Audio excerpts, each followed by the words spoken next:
పవన్ కళ్యాణ్ హీరోగా మొదలుపెట్టిన ఉస్తాద్ భగత్ సింగ్ డిలే కావడంతో ఈ గ్యాప్ లో మరో మూవీని పట్టాలెక్కించారు దర్శకుడు హరీష్ శంకర్. అయితే ఈ సినిమా విషయంలో కొత్త ట్రెండ్ సెట్ చేస్తున్నారు ఈ కమర్షియల్ స్పెషలిస్ట్. మేకింగ్ విషయంలోనే కాదు, రెమ్యూనరేషన్ విషయంలోనూ కొత్త ట్రెండ్ సెట్ చేస్తున్నారు.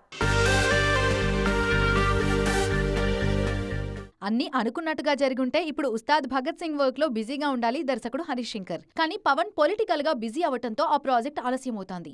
ఈ గ్యాప్ ను ఫిల్ చేసేందుకు మరో మూవీని లైన్ లో పెట్టారు హరీష్. రవితేజ హీరోగా మిస్టర్ బచ్చన్ సినిమాను రూపొందిస్తున్నారు. రీసెంట్ గా స్టార్ట్ అయిన ఈ సినిమా విషయంలో కొత్త ప్రయోగం చేస్తున్నారు హరీష్.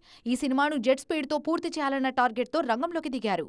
జస్ట్ 45 డేస్ లో షూటింగ్ పూర్తి చేయాలన్నది హరీష్ టీమ్ ప్లాన్.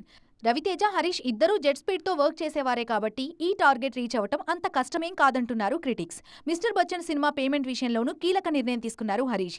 ఈ సినిమాకు రెమ్యూనరేషన్ తీసుకోకుండా షేర్ తీసుకునేందుకు ఒప్పందం చేసుకున్నారు. నిర్మాతకు ఫైనాన్షియల్ బర్డెన్ తగ్గించాలన్న ఉద్దేశంతోనే హరీష్ ఈ డెసిషన్ తీసుకున్నట్టుగా తెలుస్తోంది.